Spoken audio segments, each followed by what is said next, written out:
Running a business comes with a lot of what-ifs. But luckily, there's a simple answer to them. Shopify. It's the commerce platform behind millions of businesses, including Thrive Cosmetics and Momofuku, and it'll help you with everything you need.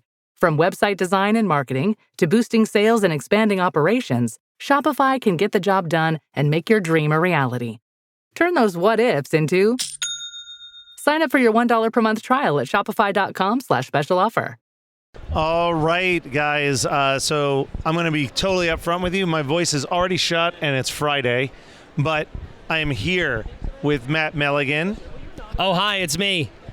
We're doing a bonus episode of Weird Algorithm right now because we've seen a lot of each other this week, more than most weeks. Easily more than most weeks. We are doing we are at the Geekscape booth at San Diego Comic-Con. So we're doing a bonus episode. While also we recorded a regular episode yesterday with our panel, which was great. I mean, we'll debrief on that a little bit, but that's going to come out after this. At some point, yeah. I think I'm going to hold it until our next, important number. Like when we get to, 250 or something like that, I'll drop that. Oh, okay. See, there you go. You're learning stuff at the same time I am, listeners. The panel yesterday, we've been talking about it ever since it ended. It went great. Yeah. I had to have Barb explain to me that it was great, and then memories started to come back because I get in such a tunnel vision when I'm on the stage. You're experienced on being on the stage. This is the 1 or 2 times a year I'm in front of a large crowd like that. So I'm just let's just stay on time. Let's not make any mistakes. Let's make sure we're moving comfortably. And every once in a while I'd be like, ooh, I thought I heard someone laugh. But then I'm talking to everybody else and people were dying. People were laughing. They were having so much fun. So I'm excited. I'm very excited. I think it went really, really well. It was definitely, as much as I am more used to being on stage, it is definitely a different environment. So it's a little bit unnerving. Although I know you did a really good job. Matt really came up with a whole game concept for this panel that went really, really well. And despite your nervousness, it went great. Before we started, I could tell you were nervous because we were hanging out at the coffee shop. All of us, all the panelists were hanging out. And then Matt just turned to me. He's like, I'm going to go over there and be nervous by myself for a minute. I was like, that's fine. That's fine. I think it's the funny thing in my life is everyone assumes that because of all the podcasts I do and the conventions that I'm this huge extrovert. And I am to a certain extent, but I don't think I've done probably 50 panels at conventions at this point, and I have never not had awful nerves until about the first 5 minutes of the panel. Then I kind of hit a groove and I'm fine. But the anxiety is always crippling for a little bit. But I think you and I both talked about this. For those of you who loved the panel that we released last year, this really does feel like a level up in every single way. Absolutely. Absolutely. I mean, again, we had Dave and Ethan who were with us last year who have become really great friends at this point to our show. I mean, it is, I thought this last year after our panel, but even more so this year. The Weird Al fan community is really amazing. Just wonderful, wonderful people who are just so passionate and into it and just want to celebrate this guy. Dave and Ethan are incredible, so knowledgeable. This is a great teaser, they told stories that they learned from Al and his band on the tour that they're doing right now that have never been told before. We actually got to break a couple things, pieces of information that even they did not know until just this past week. So that's pretty cool. Kelly Phillips, another beloved guest of the show. That was the first time doing Comic-Con with us. She was amazing. Jeff, as always, incredible. A must-have. Jeff is, he is. He owns the Komodophone. Yeah. I mean, what more do we need to say about Jeff's credentials? We had Christian Blatt with us as well this year, who had a really fun extra guest appearance, which I'll let you just hear when you watch the episode, or experience the episode, listen to it. And then Eric Appel, who, was an unbelievable get. I feel like we were probably trying to play it cool when we announced this on the podcast, but holy shit, we got Eric Appel, the director of Weird, to join us, and he was such a delight. One of the nicest men. No wonder Al wanted him to make his movie because he's as nice as Al apparently is. Yeah, incredibly nice, so gracious, just went with the flow. Boy, he showed up knowing his stuff. He knew Dare to Be Stupid up and down. He was ready to go. Yeah, I mean, it was a real treat getting to do that with him and with everyone, really. Like, it went well. The audience was bigger than last year, more engaged than last year. We all feel really, really good about it. I'm hoping that, again, we said at this point we're going to just keep doing Comic-Cons as long as they'll have us, because I think we feel like we've really hit a groove, right? Yeah.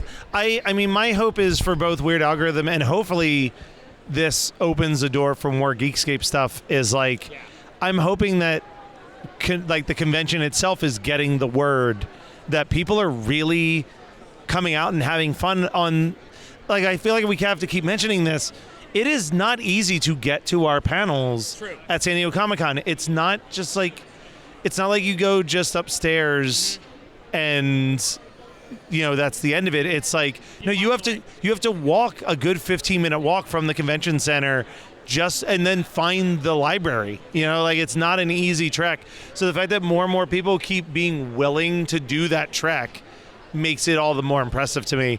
But Matt, beyond doing a panel at Comic-Con, which we would normally just let people, we would never do a recap of that. We didn't last year. But we did something for the first time, and we were so excited about it, we forgot to take any photo or video proof about it. We went to a Weird Al concert together. We sure did. We got to go see Al and his band, the Bigger and Weirder tour at the Mann Center. That's what it's called, right? Mann Center. I think it's called the TP Pavilion at the Mann, I think is the official name of where we were at. There you go. But in Philadelphia, we drove. I got to see 2 shows on this tour. I went to the MSG show first, but then with Matt Kelly, and there was, a lot of us were there. I didn't get to see Dave and Ethan, but I know they were there. I saw Ethan. I ran into Ethan. Kelly Phillips, again, beyond being a great guest on the show and a great panelist, had VIP passes, so she claimed a big stake of lawn for us. That is the one thing about the Man, is it seems like the lawn seats, if you don't get a good seat, you can't see anything.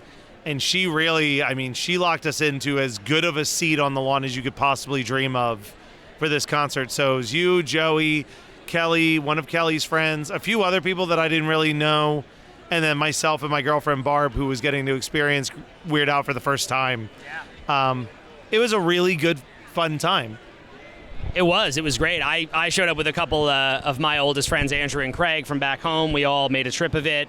It was great. I'm actually going to just pull up the set list here just because I want to talk about. So we'll just say right now. Actually, while you're looking that up, I'll just say, if you want a really nice deep dive on concerts, definitely go to Dave and Ethan's 2000-inch podcast feed, because they will give you like the 4 to 5 hour, here's every single thing that was happening at this particular show and things that they noticed. I don't think we're going to give you that much detail, but we are going to talk about this concert. Absolutely. Yeah. No, they are doing a truly hilarious amount of deep dive on every show. And for the most part, Al's doing the same set every night, with the exception of one thing. Still, they find a lot to talk about. And you know what? I will say, the Philly show was different than the MSG show for a couple of reasons we'll get into right away. The starting point, so just for what it's worth, if you're going to see Al on this tour, you haven't seen him yet, and you are concerned about spoilers, just be aware I'm about to tell you the songs that are played in this show. All right. Cool. So, and then we're starting off with the most interesting thing is this show opener is Tacky, which is, Al has done this bit before where he will walk out, there's like a video feed. Tacky went wrong. It was the first song, and it didn't work. And so they didn't play Tacky. And we heard, like, the first verse instrumentally, and then the band bailed on it. And it was because there's supposed to be a camera that follows Al essentially from backstage as he walks through the backstage area and gets to the stage. And as he's walking, he's, like, interacting with people. There's a bit happening on this tour where he runs into Puddles. Oh, we also should talk for a moment about Puddles. Puddles put on one of the more interesting performances I've ever seen in my life. Puddles' Pity Party, opening for Al on this tour, is essentially a clown show, but he's also just doing songs. I've seen Puddles before. It's all covers. There's no originals. It's all covers. which is kind of, I think I texted somebody, and it wasn't that I disliked the Puddles Pity Party set, because it was a really interesting set, but I did say, like, he does maybe 8 songs, and I was like, it is wild to see someone do a cover set where there's only like 2 super famous songs in the cover set. Like, it's a lot of deep cut songs from people like Tom Waits and stuff. Like, it's some really obscure songs, and then like Crazy Train and Stairway to Heaven show up in there. Like, it's really weird. Yeah, he does. True. Yeah, true. I mean, it's not even "Come Cry with Me" by Glenn Styler.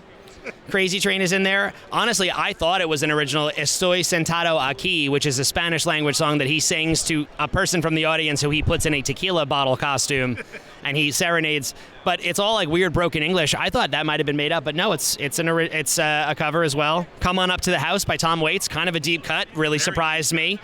The most interesting weird thing about him, he does a parody. He does I'd say it's a mashup. He does a vocal mashup. He does his version of Money for Nothing Beverly Hillbillies, basically. Yeah, that's what it is. Which is, he does Gilligan's Island theme to the tune of Stairway to Heaven. And it works so well. It's surprisingly solid. And I have to say, like, but while that's so appropriate to do at an Al show, it's also a pretty bold move. Yeah. To open for the only person who really in the history of music who's ever gotten away with doing parodies, and people are like, this is great, and Puddles shows up and does one, and it kind of crushed. I mean, it went over huge. I think that even, I don't want to say I'm lukewarm, because I like Puddles and I like the stuff on his YouTube, but I was like, I don't know these songs, so it was becoming hard to get invested. But that was like definitely the moment where I was won over. I was like, this is awesome. He also has a weird recurring bit where a significant portion of his videos while he is singing are all various tributes to Kevin Costner. And then at the end, his final song is My Heart Will Go On, which he is just singing to a montage of Kevin Costner clips. And I don't know if there's more Puddles lore to explain why he's such a Kevin Costner fan, but it made me laugh a few times. I think just, can you blame him? He's Puddles. Why would Puddles not love Kevin Costner? I don't know. But yeah, some really great weird clips from Waterworld. And I guess that recent movie that what's the name of that movie he's putting out? Like 4 of them, like this like Western epic series. Oh, I can't remember. Who knows? It doesn't matter. But it's anyway, I thought, I've seen Al a couple times in the past, and I've never seen anyone open for Al who wasn't a stand-up. Yeah.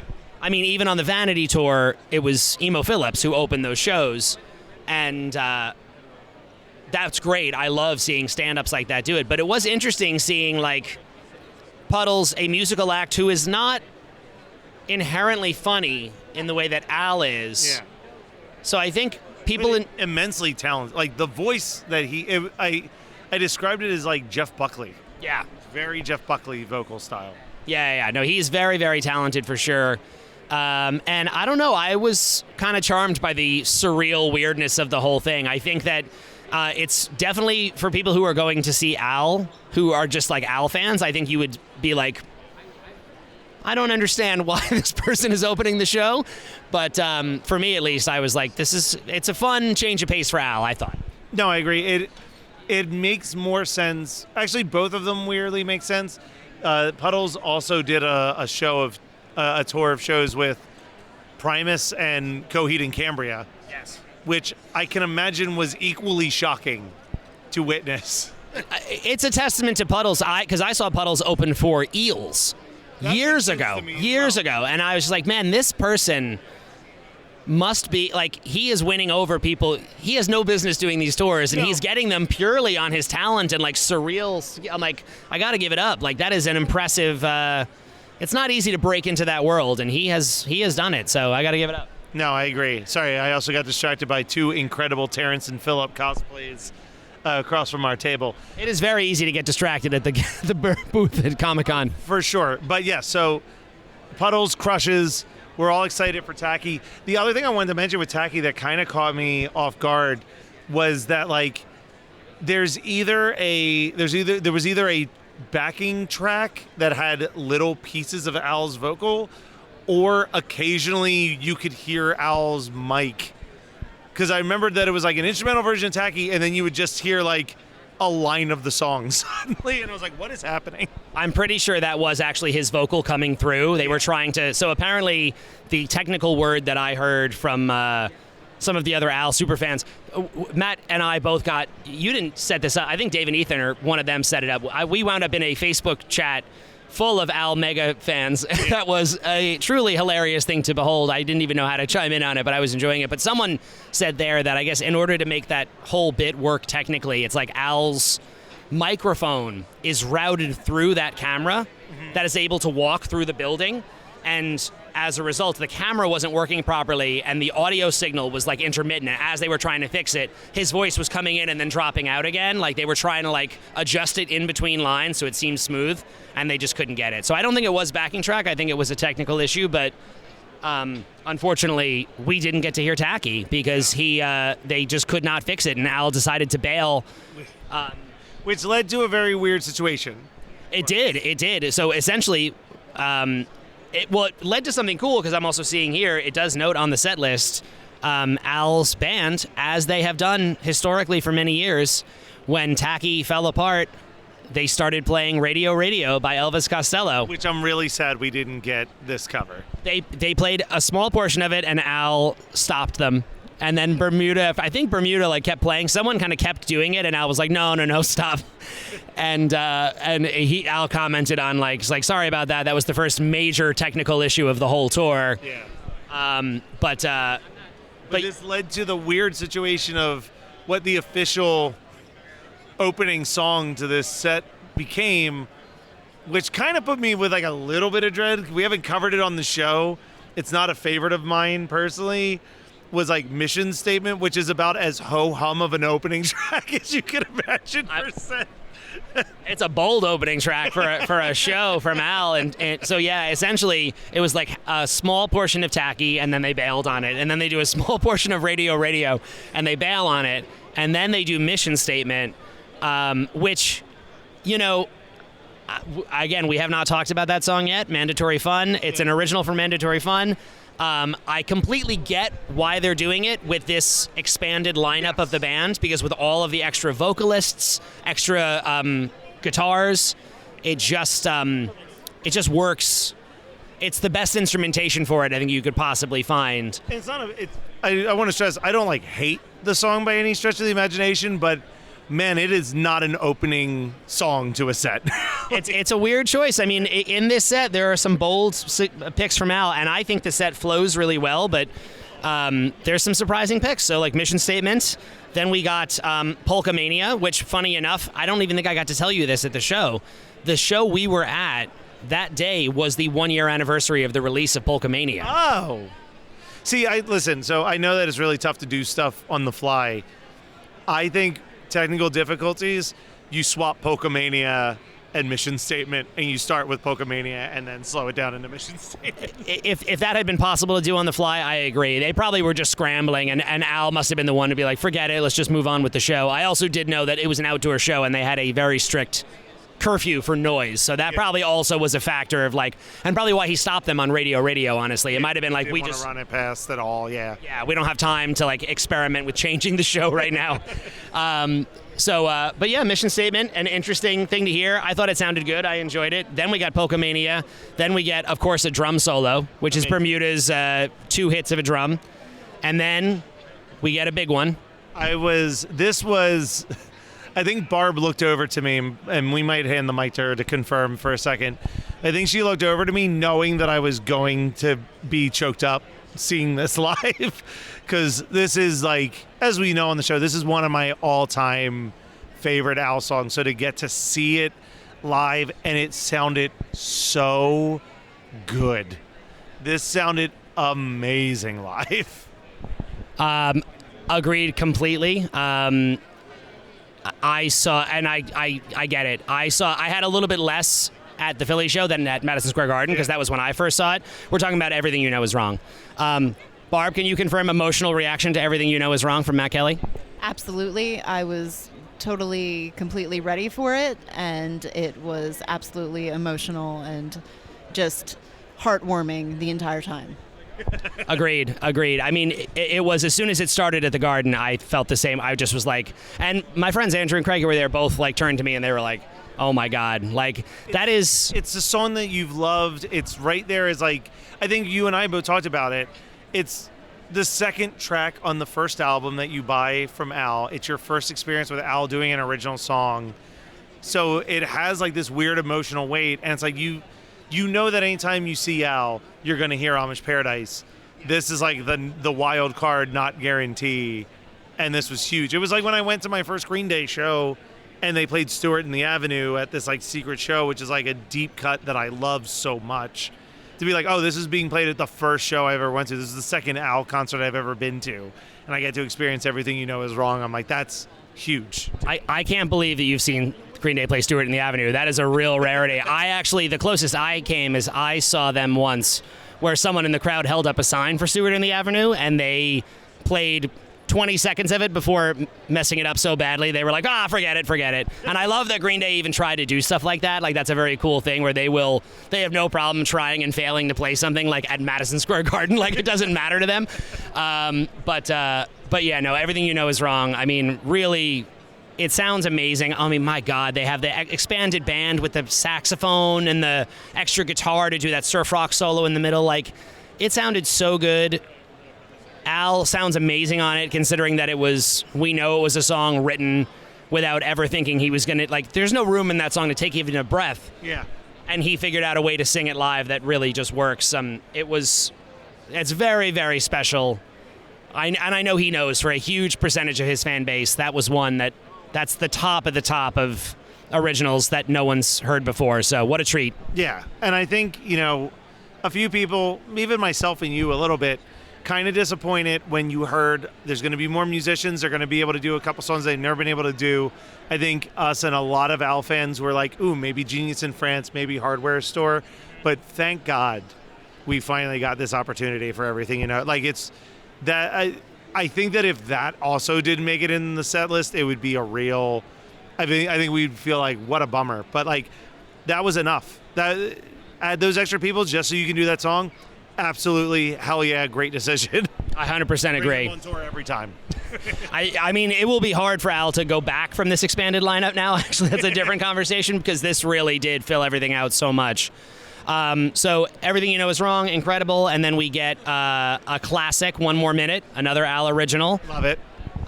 Which is so great. Unfortunately, being on the further back side for the Philly show, we couldn't, like, we could see the audience interaction and stuff and how cool that was, but my fun story at the Madison Square Garden show is that Joey, my wife and I, Joey, who just did the Canadian Idiot episode, which they also do a portion of, spoiler alert, but we were in a section where when Al goes through the audience during One More Minute and he is serenading all these ladies, he stopped right in front of us for a really incredibly long amount of time for the entire, like, again and again and again, and he's just standing there, and he at that moment pulls his boxer shorts with heart pattern on them out and hands them to a lady, and he winds up handing them to the woman right next to Joey. It was so close. I want to stress that he was in front of you long enough that Dave and Ethan texted us multiple photos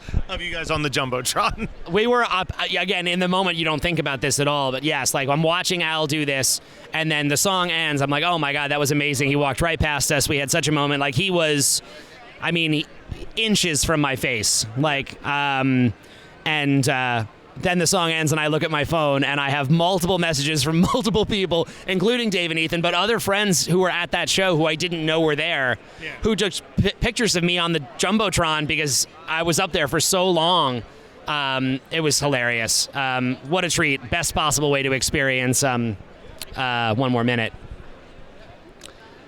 Hold on 1 second. Yep, all good. Guam bag.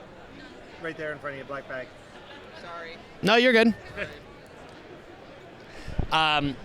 So yeah, One More Minute, great. And then we get, there's a brief, this is where they start to do the video cuts and moments there. And I'll only mention this one because they use a lot of really great Al TV clips and stuff. It was amazing to watch back some of the things that we have seen and talked about recently on the show. The Justin Timberlake interview is in there. Some of the Avril Lavigne one is in there. And a few that I guess are going to be in the last episode that we have to do of Al TV, because there's one or two where I'm like, I don't recognize this. I know that I think for a while on Nerdist he was doing a different variation of the same thing with celebrity interviews, like movie-wise. Because there's a lot of those, and I know that those are not from Al TVs. Yeah, there was a really, really good Nicolas Cage one, which where Al's like, isn't it true that you have a Weird Al tattoo? And Nick Cage's like, well, there's two of them, but you're not going to see him today. And it was a great, great, great bit. But they also show an entire scene from Weird. Which, again, we got to tell Eric Appel he's not gotten to see a show yet, and it came up yesterday. It was like, do you know that your entire, like, the pool party scene with Another One Rides the Bus is played, like, in full at the show? So Al does not do Another One Rides the Bus, but you get to see that whole montage of Daniel Radcliffe doing it. It was great. And then we get Smells Like Nirvana. Another one where I got a little choked up. I think I said this when we did the, like, You Can't Go Home special, but I don't think I realized how much that song means to me as like a diehard like Nirvana early 90s grunge fan. But it's like there was that moment where I'm like, this is the closest I'm going to come to being able to see the real Nirvana play this song, is seeing Weird Al and his band do Smells Like Nirvana. And it's just, it is, I think that I probably would never use one of our move a song things for this, but every time I look at where it is on my list, I'm like, it's too low. This is such a great song. It's really quintessential Al, and it is amazing to see him. Also, honestly, like, that cannot be an easy song for him to sing. It is really way up there at the peak, the top of his register. But he sounds great on it. The whole band sounds great. I love, before we recorded this, I should have made note because I don't have the names of all the new players memorized yet. But there's a guy in the bands now who did a lot of backing vocals and played some horn parts. And in Smells Like Nirvana, he is on the side of the stage playing the role of the janitor who's just mopping the stage the whole time. And then in the middle of the break, all of a sudden you look over and he's holding the tuba and plays the tuba part in the solo. Oh, it's excellent, excellent, excellent. And I mean, I have to say, this chunk that we're about to talk about is such an impressive run of songs. This is like, for like 5 songs, he just does every hit that you could imagine. And we get into another like absolute classic mainstay of Dare to Be Stupid. Love this song with all of my heart. Ranked pretty well on our panel. We'll talk about that more when you hear that episode. But yeah, I mean, this is another one, Chills. It is the calling card for this song to me is what I think Yoda is to so many other fans. I agree. You'll never get tired of hearing Al do this. Dare to Be Stupid, amazing. The larger group, everyone with the Devo outfits on, this has a full like wardrobe change for them. Looks great, sounds great. He should play that song for every show forever, and I think he pretty much does. And then we get a new medley that they came up with for this tour, which was another really just fun, my friends who I was there with who did not look at the set list. The medley starts with Party in the CIA, which is a deep cut pick that we're going to get to sooner rather than later at this point. Yeah, we are approaching it very quickly, but truly, because you don't know it's a medley when it starts. So they're starting, and you just hear the guitar riff from Party in the USA, and it's just like, really? Yeah. Really? Like, of all things. And I love I forgot that this was the start. I had looked at Setlist FM. I forgot that this was the start to the medley, and I was like, oh, that's a choice. Mm-hmm. He's going to do the whole song? Then it changes, and I'm like, oh, yes, we're at this portion of the show. Yes. And I will say, it's Party in the CIA, a fun. I think it's perfect for a medley, actually. I think that's like a verse and a chorus. You make your point on this, and it's good. We can move on. And then it's all about the Pentiums, which is a little surprising considering the current state of Sean Combs in our world. But I also think that the current state of Sean Combs is why it's not a full performance. Because this should be. This is a pretty big hit in his overall career. And I will say, in the context of a medley, they did a lot of it. Like, they did a big chunk of the song. It doesn't bother me. I don't really think about especially in the context of these parodies at a show. Like, I'm not really thinking about P. Diddy when he's playing It's All About the Penny M's. I'm rapping along about Sarah Michelle Gellar JPEGs, and I'm very happy to do it. But I was a little bit, I just, didn't expect that to be in the medley, and when it started I was like, oh my god, wow, okay, cool. Then we get another talk about, like, was once always in the set, Bedrock Anthem. Yes. Now, I remember being a kid and seeing Al for the first time, and Bedrock Anthem was he played the whole song, put on the Flintstones outfits, like it was a whole wardrobe change thing. So this, for it to happen just in the middle of a medley, just a small portion of it, but I don't know, I would say for Bedrock Anthem, that's enough. Yeah, it was great, but it was enough. We then get a little snippet of My Bologna, another absolute classic for the medley, like, gotta have it in there. Yep, but it's just buying time for the thing I'm here for. Which is Ricky. Oh my god, so happy, so thrilled, so overjoyed. This I'm gonna just do a quick look and see, because I do know on this tour, these performances of Ricky are the first time he has done Ricky in any capacity. I think it said since '83 when I saw the first show. That might be true. I'm going to see if I can get a thing here, but it's been an incredibly long first live performance for Ricky since 1984. Yeah. That is an astonishing number.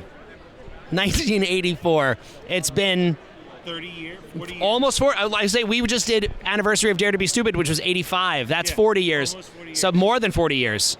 That is crazy. Insane. And again, a testament to the fact that now he has these extra lady backing vocalists. And You said they weren't going to do a full episode. we're being heckled at the booth here by 3 hours. It's been 31 minutes. 31 minutes. That's half an episode. I love you guys. I love you, weirdos. Love you, weirdos. I didn't think we were going to be going this long, honestly, but No, it's good. It's good. It startled me when I saw the time. Ricky, amazing to hear. And again, we had, I wish I knew the woman's name right now. I don't know her name offhand, who comes out and does the Lucy part. In the full costume. Full costume, and she sounded amazing. Great. Like, again, keep them up forever. Now, I got my great moment of the song I always wanted, and then you were blessed with one of your favorites. No one expected that.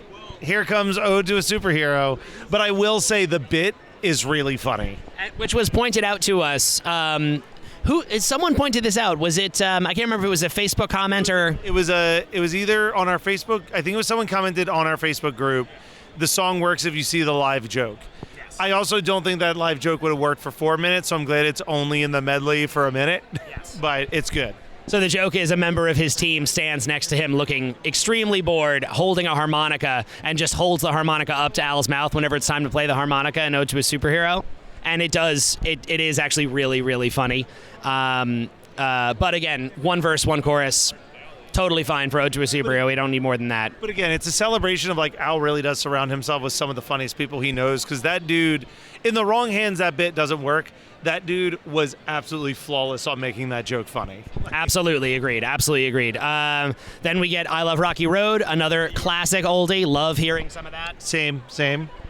Eat It, which is kind of shocking to have just in a medley. Yeah. Not the whole song, but still a good amount of Eat It. I like it. He gets to put on his Michael Jackson jacket and have his red. I'm messing with you. You have the square. Hey, no, keep going. Hey, guys. Just want to say, it's Jonathan, the owner of the Geekscape Network. Matt's supposed to be working right now, and said he's doing this podcast. And you know what? I'm going to let him, because I love him. I love him. I love Mikey. I love both of you guys. Maddie. I love Maddie. I love Maddie, and I love Maddie. I love both my Maddies. But sell some damn shirts. I'm kidding. I sold a shirt while you were gone. I know, I'm kidding. I love you guys. I love you, weirdos.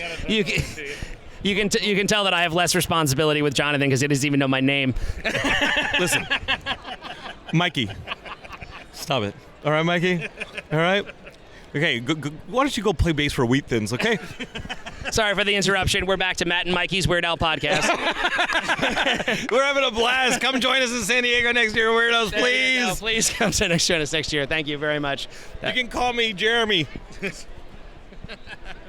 What size? I love Rocky Road. Oh, Eat It. Yeah, we were talking about Eat It. Yeah, great. And then Like a Surgeon, another classic for the medley. Fantastic. And then we get into Word Crimes, which at this point, he plays so much of Word Crimes that I thought it was the end of the medley. He does almost all of Word Crimes. He does all verses, every verse of it, and then at the very end, he segues out and does a little bit of Canadian Idiot, just like a verse and chorus. Which I want to talk about one thing, because our Canadian Idiot episode was so recently. I still don't think that this is like the end-all be-all Al song, but something that I really appreciate that happens in the live show that is not translatable in the album is that final line about the preemptive strike and the bomb explosion literally allows Al to do an homage to Green Day's live shows where there will be just explosions with confetti blowing out into the crowd. I'm like, that's fantastic.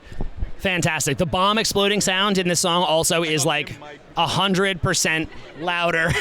It's like 100 times louder than it is on the recording. Like that bomb exploding is like, it really hits a whole lot harder. We also talked about he does the Strange Brew chant in it. The is part of the live show as well. So that's fun. It was a great medley. I actually really thought, like, in terms of song picks and stuff, like the fact that he got Ricky in there and also just hits a bunch, even Ode to a Superhero, which is notably not my favorite. I didn't mind it in the context of this medley. It was all right. And then he does Fat, right? Which, great. I'm glad it's back in the set. Amazing. It still kills. I feel like the set gets a little weird at this point. So just, and one other note just about Fat. First time he's done Fat since 2016 with the costume and everything. He is doing the full performance of Fat. It has been a really long time since he's actually done that. And frankly, I thought he might be too old and tired to have to do that amount of wardrobe change mid-show every night, but I admire him for going for it. I saw the documentary. He just eats a bunch of donuts. We know this. That's true. He does. It's not a wardrobe change. It's just him eating all of the donuts he possibly can in the short time between these things. But yes, really fun to hear him do that song again. Went over huge. But yes, now here's where it gets interesting because he does the theme song to Captain Underpants. Which is fine. It's quick and short. It's an interesting one because I think, among older fans, which we are, it's like, oh, wow, I would not have expected that. More so at the Garden, but at that show, he started doing Captain Underpants, and there was a family behind me who freaked out. They were so excited. And we'll get back to this because there's another reason why that happens. Yes. After Captain Underpants is... Now You Know. Now You Know. The closing credits song for the movie. And he does joke, this only makes sense in the context of watching the closing credits of the movie, but we're doing it anyway. And I like this song, but if I could swap out this song for any other song in Al's catalog, I probably would. I agree. I think it's fun to hear in the context of this tour because it probably won't happen again. It's probably a one and done, generally speaking, for Al live. But it's cool. It's a weird song. I like the fake out ending. I did think it's funny that there's all of these lyrical reference to the names in the credits, and he probably could have very easily changed that, but chose to keep all of those out of context jokes intact. He's faithful to the song. We got the cover of Can Call Me Out, which is definitely, so far from what I can see on Setlist FM, the most consistent cover in the rotating covers. I looked over at Barb when that was happening, and I just was like, this is just a great song. It's just a good song. It's a great song. It, in the context of his show, feels so appropriate that if you didn't know it was a cover, you could believe that he was doing another. Like, it just fits right in. The whole You Can Call Me Al joke is great. I was hoping one of the covers he's been rotating. He's been doing like a rotating batch of like maybe 6 songs in this spot. Mostly You Can Call Me Al. On some nights, he has done... What Is Life by George Harrison, which is like, that's the one, like, boy, I would love to hear him do that. I am like almost tempted to try to see another show, see if I could get him to see that, but I know I'll just get You Can Call Me Al again. But then it goes into another one for the kids, which has opened up a whole other door that we have to figure out in the context of this show, because Al is the voice of the main character of a Disney kids show that I think ran for 3 seasons called Milo's Murphy's Law. And he sings the theme song. Didn't really know this song. I don't know what we're going to do when we get to this portion of Al's career, because I'm sure it's a great show. I don't want us to watch 3 seasons of Milo's Murphy's Law. We'll figure out some way to discuss it. But I mean, the fact that he even does the song is like 30 seconds long. but it's fun. I actually feel like It's My World, which is what the official name of the song, It's My World and We're All Living in It. I actually feel like I enjoyed that song more than Captain Underpants. I agree. I think it's a really good track. Yeah, it works really well. We'll have to figure out a way to discuss that on the show. Then we get just a couple of interesting picks. Skipper Dan. I feel like we're about to hit at least two of these where I want to keep it brief because I have a lot of big feelings when we actually get to the songs on the show. But yeah, Skipper Dan, I would be shocked if Skipper Dan doesn't end up in my top 20, possibly my top 10. I've always loved this song. It's a great, great, great song. Goes over really well. I'm very happy to see that in set. I've just got to hear him do this on the Vanity Tour, but it was fun to see it in this context as well. It's just a great track. eBay, in full eBay, another came out of nowhere surprise. Highlight of this performance of eBay, however, is I look over and I see Matt and I see his friends that he brought with him, and they have Matt's mom on FaceTime so that she can watch the song eBay get performed. And the most humorous thing to me was that it was not you, in fact, who FaceTimed your mom, but your friends who were like, we're gonna call your mom on FaceTime so she can enjoy eBay. And every time I looked over at their phone, she was hitting every lyric to perfection. People who heard our eBay episode might remember that I said my mom is a huge fan of that song. Now, here's the thing, guys. I'm not that much of a FaceTime guy. Like, I don't know. I'm just a little too old. I've never gotten comfortable just FaceTiming people casually. So at Madison Square Garden, I filmed a video of eBay, sent it to my mom after the show was over. I didn't think to FaceTime. I just did that instead. My friend Andrew FaceTimes her mid-song. She likes that way more. She says to Andrew, she's like, Matthew would never FaceTime me. And I'm like, now you got me in trouble a little bit here? Like... But yes, it was funny. I'm pretty sure I actually heard you because it was I'm watching the song and then Andrew's putting his phone in my face with my mom on the screen. Yeah. And I think at one point I heard you behind me just go like, is that Milligan's mom? I think I tried to lean over and wave to her. I don't think she could see me, but it was a delight. It was great, yeah. I'm really excited for when we get to talk about this next song in a proper episode. Stop forwarding that crap to me. I said this, and that's in an episode that hasn't been released yet. So... We'll put a pin in that too, but I also really, really like this song. I'm very excited for us to do an episode on this song. I agree, yeah. We're going to do a deep dive on this. Another kind of surprise pick to be in this show. I will say the one thing I'll say about it for now is that I'm impressed that this song feels like it should be extremely dated and it's actually aged oddly well. I feel like it still really works. Because now it's not emails. Barb and I joked around about how we should send this song to our parents for how many like Instagram reels they message us. It's amazing. Like, yeah, the context has changed slightly, but the idea of just people sending you every nonsense thing they see online still exists. And then after Stop Forwarding That Crap to Me, we get into the heavy hitters. We get a White and Nerdy where Al appears on stage soaring on a Segway. He is moving so fast on that Segway, I was scared. I want to say that we've been doing a good job of not talking about any of the video clips. The video clips sometimes are the star of the show. This was my favorite introduction because it's a Jeopardy clip where all of the categories are Weird Al songs, where they ask the person who's in the lead what category does he want to pick, and he says, I'll take White and Nerdy for $1,200, Alex, and then it just immediately the track kicks in and Al comes flying out. It's a great segue. Great. Segue on a segue. It's like a hat on a hat. Wow. See how good we are at this, Jonathan? Wow. I'm just happy you guys are doing a full episode in the booth. It's really We're doing a full episode in the booth. Like, what's happening here? Guys, look at this podcast now. What? That guy's got his back turned to the audience. He's just great. That's not me. I'm facing Most forward. bassists do that, right? Look, someone's looking at you. Someone's trying to talk to you, John. You're showing the back. How are you? Hey, man, don't have your back to the audience. Hey, man, they came to look for me. Not be like, hey, I want to see those two guys talk about Weird Al Yankovic. That guy Mike and Matt are my favorites. But after that, he goes into the previously mentioned Amish Paradise. Which also is amazing to see. So killer. Phenomenal. It's phenomenal. Yeah. And it goes into this. I think I've said highlight of the show a couple times, but this truly is like the part that I love the most. This James Brown-esque ending where they're just going at it. This funky instrumental, and he says, one of my favorite bits, he says, I'd love to play for hours and hours for you guys, but we're simply just out of time. I can't do any more songs than that. And then someone comes out, throws the cape on him. He does the James Brown throws the cape off, runs over and says, "You guys want to hear more songs?" And everyone cheers. He goes, "And you weren't listening to me. I already explained that I don't have time. Contractually, we can't play any more songs." And then they go off the stage. But of course, there is time for an encore. And of course, it starts off with the song that we all expect to hear on a Weird Al encore. We all have cell phones. We all have cell phones, so come on, let's get real. Which we talked about in an LTV. I don't know if Michael Stipe gets a co-write on this song. I don't know how it works. But he uses that clip early on the videos to prepare you for the fact that this is going to happen later. Very funny, but then we get to what we actually expect the encore to be from Al. Exactly, which is Saga Begins. They bring out a whole slew of stormtroopers.